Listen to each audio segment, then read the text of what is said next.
when someone asks me if I'm data driven, I actually reframe that. And I say, like, I'm not actually data driven. I would say that I'm actually customer driven. And I use data as that signal and not the driver of what I'm doing.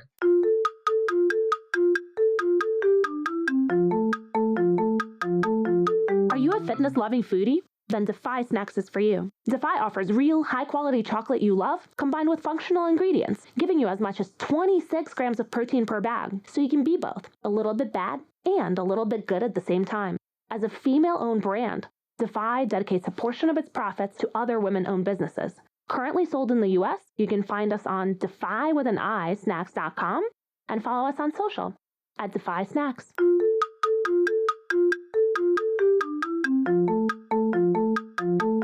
Hello and welcome to the Shiny New Object podcast. My name is Tom Ollerton. I'm the founder of the creative effectiveness ad tech platform Automated Creative, and this is a podcast called Shiny New Objects that is looking at the future of data-driven marketing. Every week or so, I have the pleasure and the privilege of interviewing one of our industry's leaders about where they think this whole industry is going. And we've done like 300 episodes of this. So there's been quite a lot of shiny new objects, classic marketing stuff. So I am on a call this week. Let me get your job title absolutely perfect. Is Richard Lee, who is Global Head of Marketing, Games and Media and Entertainment Industries at Google.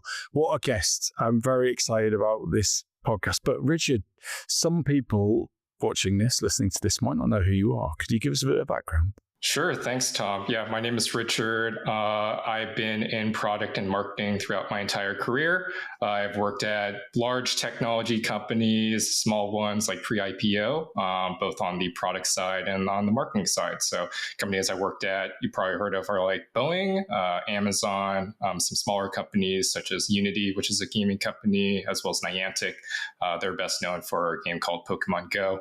And I'm currently at the Big G at Google, where I do industry stuff, as you mentioned earlier, but then also starting to work at AI because, hey, it's Google. Got to work on AI these days. That's a bit of a humble brag, isn't it? You know, smaller companies like Niantic or something like that. Anyway, there you go. We've all had different careers, haven't we, Richard? So, first question. So someone's looking at your career thinking, right, okay, I wouldn't mind following in his footsteps. So what advice do you have for a smart, driven student who's trying to get ahead in this industry? Yeah, students, that's actually pretty timely because like right now is like the end of summer break. So like this is a time when like I get random outreach of like, hey, Richard, I see your background. Can you tell me like what classes I should take? And depending on the person, I might index one way or the other. But the thing that I like consistently come back to is like take a database management class, not like an analytics class, which is pretty common among like a marketing curriculum, but like, go into a little bit more sciencey, more like information systems to understand database management, because that's the type of class where it's not just like reading a report or looking at a spreadsheet. You're actually understanding like the structure of data. So Richard, take one step back. What is database management for somebody who doesn't know exactly? Good question. So within database management, so if you think about like being a data-driven marketer, where does that data actually live? How does that data actually structured? So that's where you get to like database management. Things that you'll learn about are how data is organized, like different like normalization forms. Another one is just like what actually is a database. What exactly is a database? You'll hear things about like, hey, what's SQL? What does it mean to be, what's spanner, right? These things of like, and you understand like the different components of how a data system is actually created. What's the difference between storing data versus querying it? And you'll learn also a little bit about how to actually do the query, such as like SQL, which a lot of people hear. And all this rolls up into a lot of the things that we as marketers use today, which are like dashboards and reports.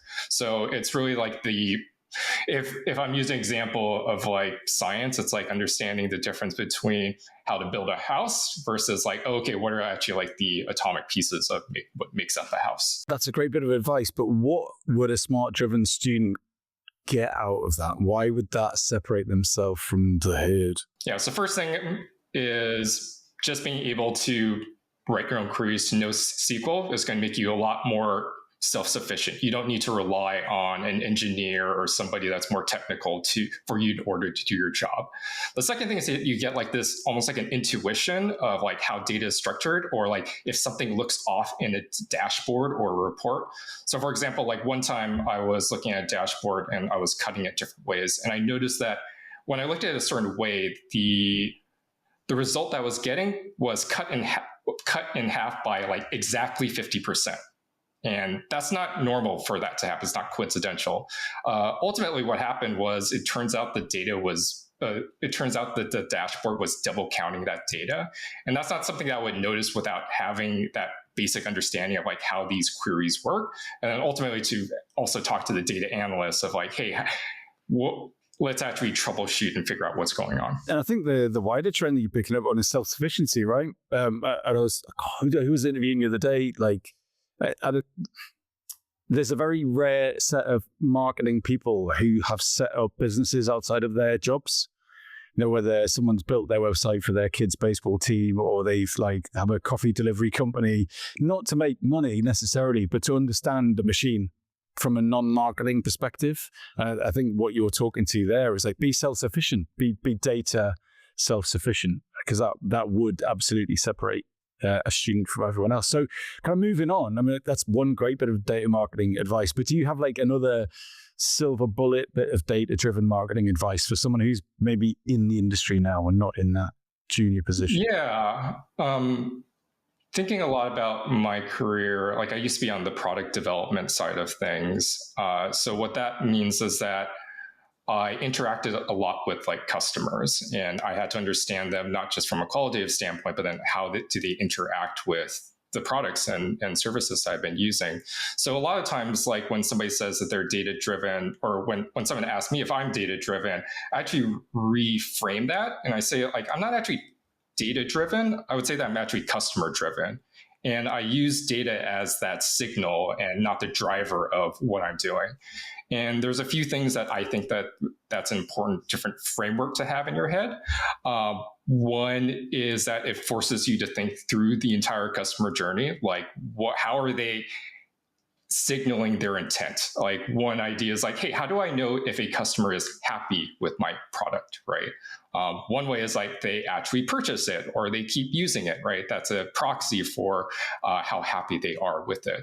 But as you start to think of that, you also think about like, oh, I'm actually starting to recognize the limits of data, because happiness is not just like a purchase, right? It's also like, what are they, how do they actually feel? I do a lot of like event marketing, or I have in the past. And there was always this like common problem of how do I calculate the ROI, the return on investment of a big booth that I have at like a conference, right? You know, somebody walks past my booth, they see a logo, and then 2 years later, they might come back and buy my product. There's no way to actually attribute that, right? So once you start recognizing that limits data, you start to be, when I started to recognize those limits data, I found that I've had to use both like the qualitative and quantitative to really round out that flavor of that report, right? We were talking a little bit about food earlier prior to the podcast, right? You can't just have some salt. You need to have a little bit of pepper into it. And sometimes those qualitative things, it really helps. It really helps get that impact that a number wouldn't normally do, right? Like one time I was working with a product team, and there was like this like onboarding process, and there was like a part of the funnel where it's like, hey, this is a place where 20% of drop-offs occur, right? It was one thing to like show that number, but it's another thing about to say like, hey, I also interviewed like 10 customers, actually went through it. I actually walked them through the process. And one of them just said like, hey, this product looks sketchy as shit. You should get a designer, right? And that resonated way more than saying like, hey, there's 20% less drop-off at this particular portion, right? Yeah, because I've just sort of published a book called Using Creativity and Data in Marketing, where I interviewed, regrettably, not your good stuff, but 40 or so marketing professionals. And that was like one of the really strong things that came back, is that our tendency is to overvalue the data that's easy to get. A click-through rate, data. That's super easy to get on the phone or organize a focus group or speak to a human being at the point of purchase or the point of use. That is so much effort and it's so expensive. But yeah, if you don't do that, then you can the data is blind to the things that you can't actually measure, to your point. Yeah, absolutely. And there's a little bit of empathy there as well. People talk about customer empathy. It's really a lot. I find the job a lot more satisfying when I actually talk to somebody and they're telling me like, hey, this is where it's good, this is where it's bad, versus, oh, here's an aggregate of 10,000 people and I'm up like 3 basis points in terms of like performance, right? Yeah, and the more senior person you speak to in data-driven marketing, the more they talk about qual, I find. Yeah. They're like, tell me about the customer. The more junior, they're like, I've got dashboards, I've got like APIs, I'm going to crank everything in and make it all ones and zeros in it. But then actually, once you get up there, they're like, no, just go and talk to someone. It's quite interesting. Exactly. A lot of our job is so digital, but it comes back down to like, physics and people at the end of the day.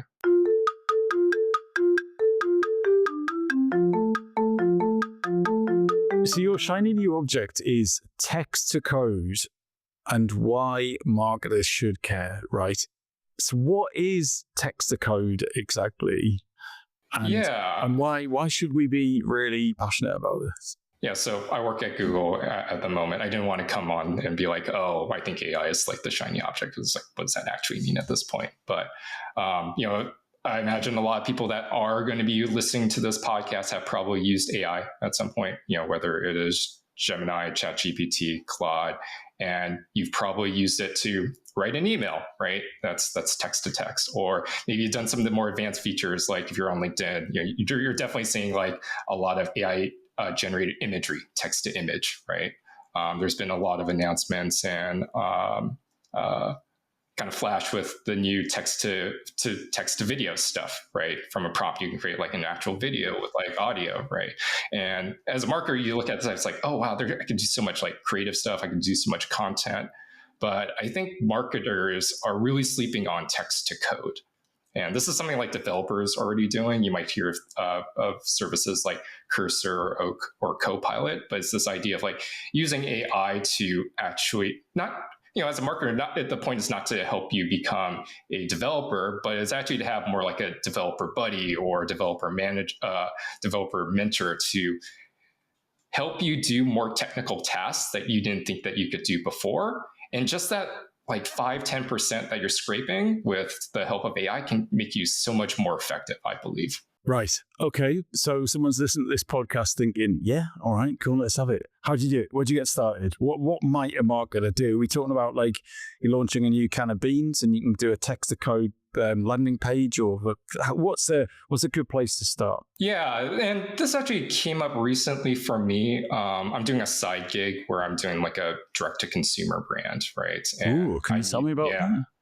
A little bit. It's like not some fancy AI startup. It's just simply like, hey, let's create some jewelry, actually. So I've been working with a friend on this one. So a little bit of a side gig. Well, if you have a URL to share, we'll whack it in. Yeah, we're still working on the name, but we're also working on like what's the concept and what's the mood. And this is where this first case comes up. It's like, I just need to create a bunch of images and I don't want to use stock imagery. It's actually pretty hard to like search through all that stuff. It's like, what if I could just create a bunch of images with AI to help me design that initial mood board, right? So show me different textures. And then with the mood board for the brand, it's visual identity, right? Okay, yeah. Exactly. Yeah. Because we're trying to figure out like what's the right name and we need to figure out that mood because as a jewelry project, a lot of it is in that brand, right? So I started like just putting these prompts into ChatGPT and it just became onerous, right? Because I had to create So I would create a prompt, I get something back, and that would take like 30 seconds. But I needed to create like hundreds of images, right? So I asked ChatGPT, how can I create hundreds of images in a programmatic way? And it actually responded. It said like, oh, you should write a script. And it was like Python. I was like, what is that? What does that actually mean? And it was very patient with me in explaining exactly what all these terms were. What's Python? What's API? Why should I set up what does it mean to call an API from ChatGPT to get an image back, right? So it's giving me it's explaining me what the coding problem is. And then it actually helped me create and run that initial set of code. From like bare bones, I'm like, I don't know anything about coding, explain how I do this setup, right? So it's explaining me, this is how you install Python. This is the code that you're going to copy paste. Here's the information that you need to retrieve to copy paste into it. And at the end of the day, I was able to, create a, relatively simple script, but it would have taken like an engineer, like maybe an hour to do, but it would have taken me like months or weeks or months in order to figure out the basics of like, okay, how do I write this loop? How do I learn Python, right? And it was able to compress that into like half a day project, which, it's not nothing, but compared to the alternative of like months of this stuff that would just turn me off, it was actually pretty effective. So at the end of the day, I just had like a directory full of images I can just like quickly sort through, right?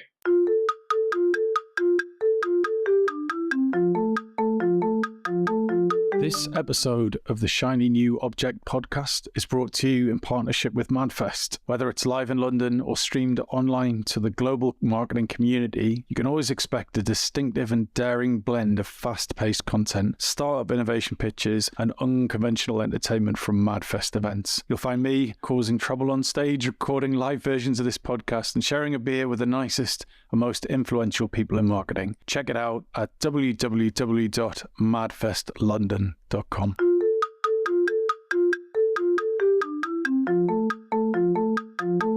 Right, so that would be applicable to someone who's launching a brand or potentially in a D2C environment, perhaps. Maybe I'm simplifying a bit here, but what about if I'm the CMO of Samsung or something? How would it work for someone who's in a more strategic level, or is this more tactical, you suggested? And that one is pretty tactical because it is like a it's like our own little side gig. So a little bit earlier in terms of this idea of like self-sufficiency. But if like I'm working at like my day job, and actually this happens fairly regularly, I have teams of data analysts. I have more data that I know what to do with. How do I like manipulate and analyze all this stuff?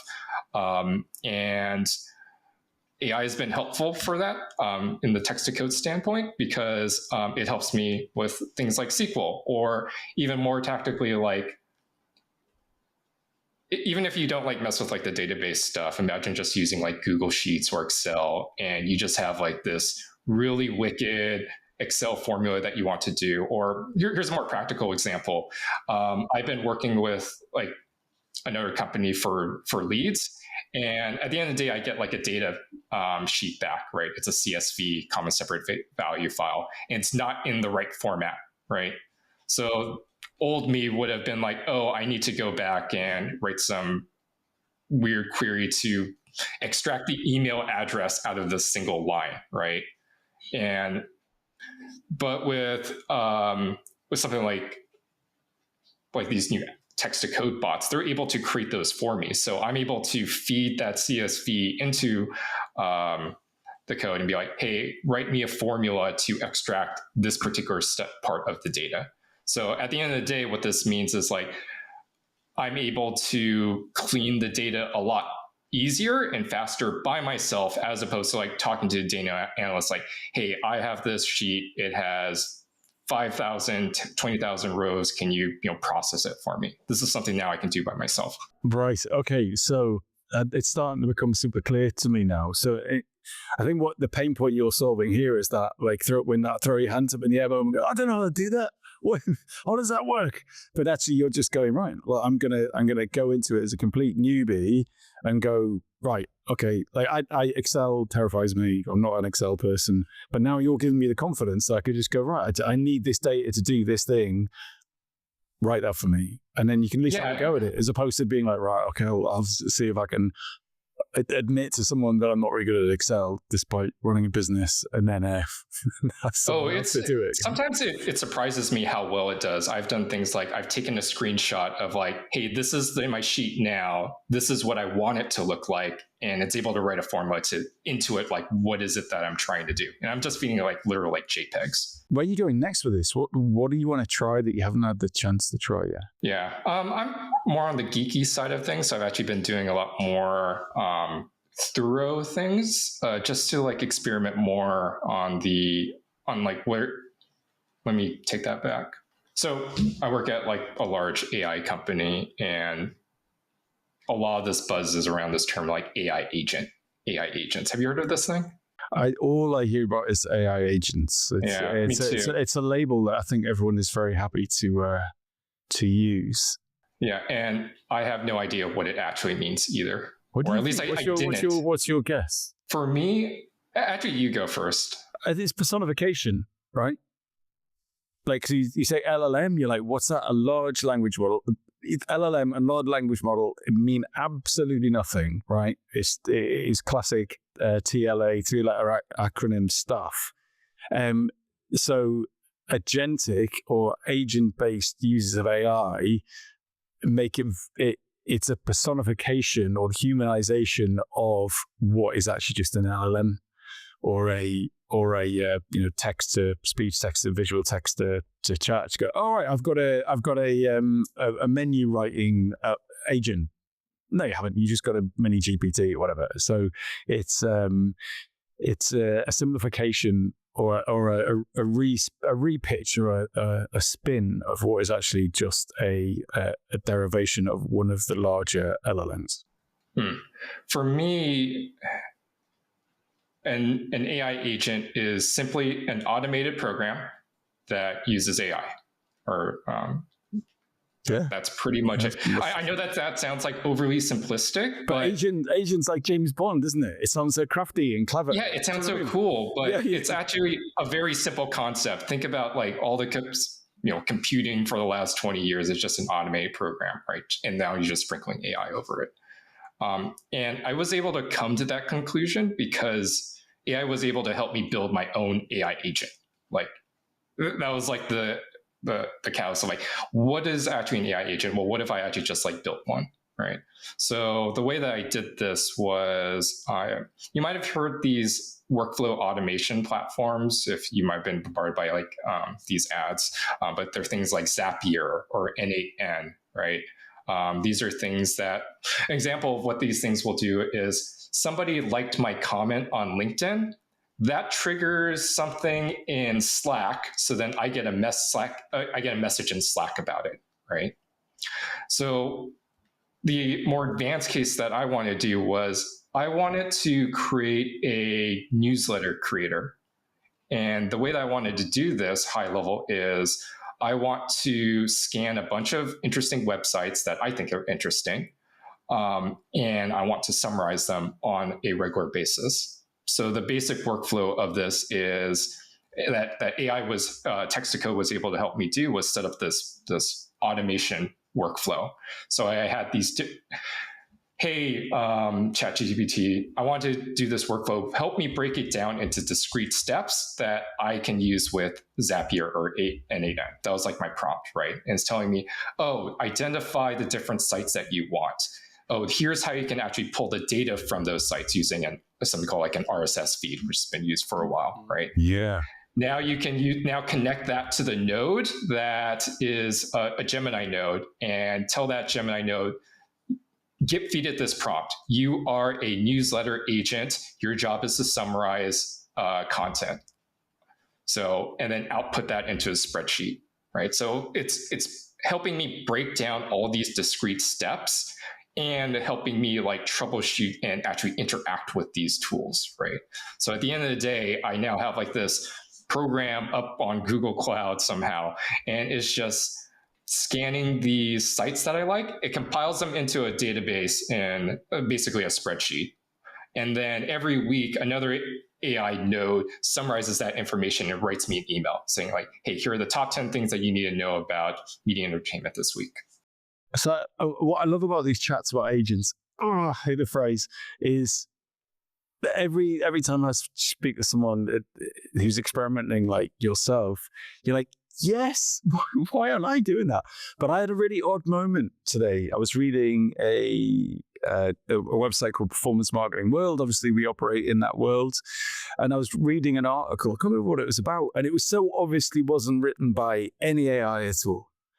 And it had critical thought behind it. It had art and effort and taste put into it. And it was so obvious now. Like, I'm starting to see these two kind of worlds, like, and I'm just critical thought and craft and thought is so obvious now. I think, unless I'm an idiot, and it's as obvious as generated stuff as being very different. And obviously I tend to occupy hopefully the space in between the two. But I'm curious to know, in your little journey of RSS and nodes and spreadsheets and the cloud and Google Cloud and so on, how are you making sure that you're putting critical thought and love and craft into this, or is that dead to you? No, that's a very good question. I get that. I also get the annoyance almost when I do get something that's clearly completely AI generated. So I use it as a way to get me 80% of the way there. Like, in explaining this workflow that I just described, like, most of the work is reading websites, and maybe like hundreds of articles a week, right? I don't have time for that. I need a summarization. So what I actually do for this newsletter is that I have it output, here's a selection of different headlines that are interesting, right? So I'm no longer just a copywriter, I'm an editor. I am curating what is it that I think is going to be interesting to my peers, having all this information just consolidated for me, right? So that's part one. What's the most important information? And then two, like, especially as a marketer, less words is always better than more words, right? And I don't think that AI has been able to do that level of distillation that we still provide. What is the most important thing? How can I boil this down to like 2 or 3 words, right? So I think that there is a lot of when you look at newsletter, there's work in like that wall of copy, but there's so much work that went into that prior, right? So I think what this allows you to do, like all this AI stuff allows us to do as marketers, like really focus on like what's on the most important things, and all the stuff that would have been work that you did for yourself or work that you're negotiating with like an engineering team for you. A lot of that stuff can go away so that you can focus on what's important and what's fun, right?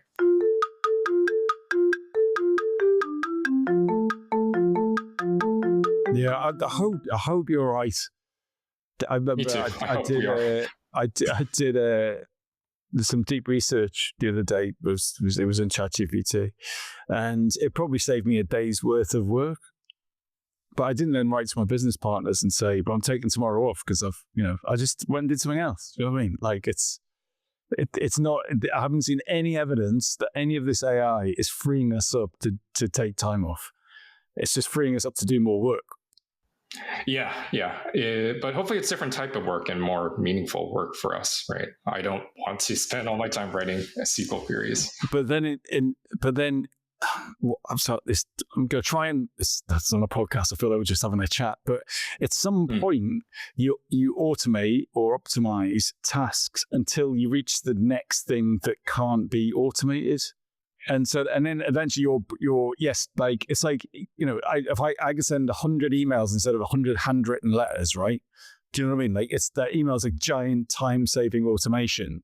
But once I've done that, then it's like, well, there's a whole bunch of things that we can automate and processize. God, I'm really waffling here. But eventually we're going to butt up against the thing that you can't optimize, and then that's what our diary will fill up with. And they're not necessarily fun or interesting. I don't know. Maybe I don't know if it's optimistic or pessimistic, but I think this AI stuff is going to help sort us and distill us to what is going to be most impactful and important. I think it's like, I had this experience with my daughter a couple of years ago. She's 7 now. And then I said, look at this thing. It's called ChatGPT. And I was like, ChatGPT, create an image of a rainbow in space with a banana, blah, blah, blah, like rainbows and all that kind of stuff.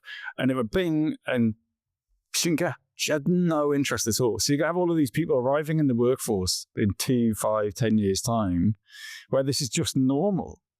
They're not going to be walking around going, "Oh, I did text to code or text to voice," or, do you know what I mean? Like, it's like we will arrive at that new normal, and then it will just be normal. Whereas at the minute, we're the pioneers of it. Anyway, look, Richard, we've got horribly over because you've been very interesting. So thank you so much. And you've got me talking on one of my favorite subjects. So if someone wanted to get in touch with you about this stuff, where and how should they do that?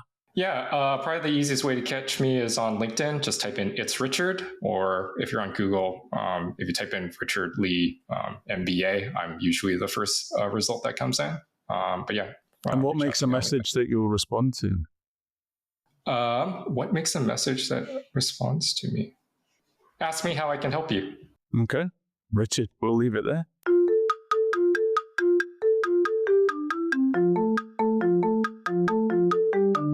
Hi. Just before you go, I'd really appreciate it if you could take the time to write a review of the Shiny New Object podcast on Apple Podcasts or iTunes, whatever it's called these days, or whichever podcast provider you use. We're an indie podcast, so it would go a long way for us if you could just share the word and give us a bit of a support on those channels. That'd just be fantastic. If you haven't got time, that's also cool. And yeah, if you could tell your colleagues about the podcast, and also, if possible, don't forget to subscribe. And I'd love to hear your feedback. If you'd like to speak on the podcast or be a guest, or you think I'm asking the wrong questions, anything, I'd be super interested to hear what you think. So please email me at tom@automatedcreative.net. That's TOM at, I'm not going to bother spelling it. Anyway, you'll work it out. Thanks so much.